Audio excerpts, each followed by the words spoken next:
All right, everybody, let's go ahead and jump back into math class. And some concepts that you guys have not seen yet. I need to set up my props here, but my prop wants to roll away. Okay, so today we're going to be looking at something that you haven't seen in math yet, but you've definitely seen in real life. And that very thing is called, thank you, Sven, get all fixed there. That very thing is called three-dimensional shapes, and you can see those three-dimensional shapes here on the board. If you guys know Miss B at all, you know I'm not an artist. It's not my thing, so I did my best to draw our three-dimensional shapes on the board, but remember, if you try your best, you did your best, and that's all that matters to me. So I have 4 shapes up here that we're going to discuss. How many of you ever played with Legos, Lego or blocks or anything like that? I've been playing with Legos a lot here at home. I keep breaking Sven, but yes. So think about your Lego blocks, okay? Your Lego blocks are usually squares or rectangles, but they're not just flat like a piece of paper. You can touch them and feel them and put them together, okay? Just like I did here on my Lego set with Sven trying to carry a carriage, but he doesn't like to keep his block on his back. So yeah, there we go.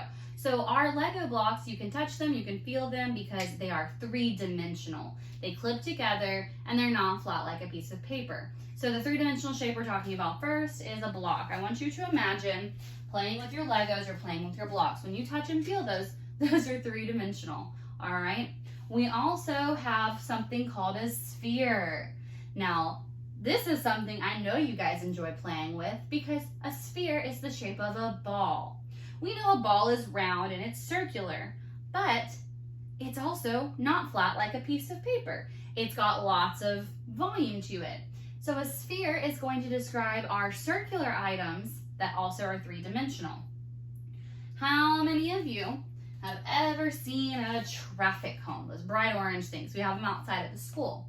Those look like a triangle, but again, they are not flat like a piece of paper. They've got dimensions to them. They're a three-dimensional shape, and that is called a cone. And last, we have a cylinder. All right, a cylinder is like a cup. All right, so if you're drinking your orange juice out of a cup, it looks round and long, but you can put stuff inside of it. That's because it's a three-dimensional shape, and that three-dimensional shape is called a cylinder.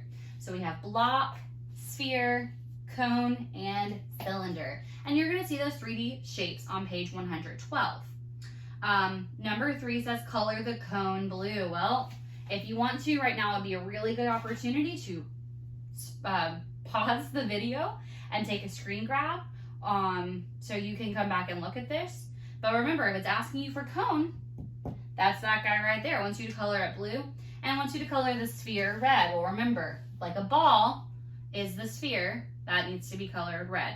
And we'll continue to see some things like this as well. Plus, of course, you're going to see some reviews like place value.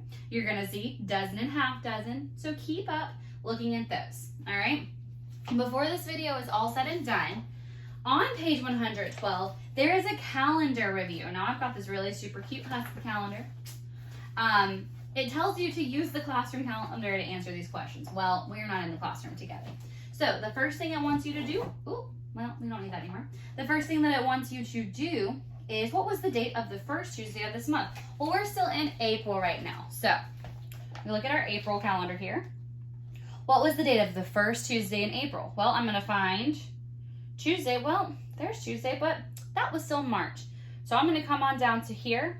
The first Tuesday in April was the 7th. So you'll need to write that down. Also, it wants to know what day of the week will be tomorrow. Well, this will be depending on when you're working on your packet. If you're working on your packet on Wednesday, it'll be Thursday, but it's a little review of your days of the week.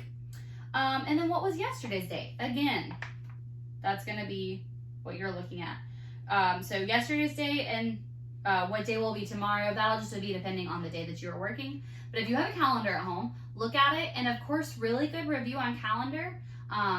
And days of the week, months of the year, all that, I'll send you some video links that we like to watch in class. That's a really good way to review our calendar.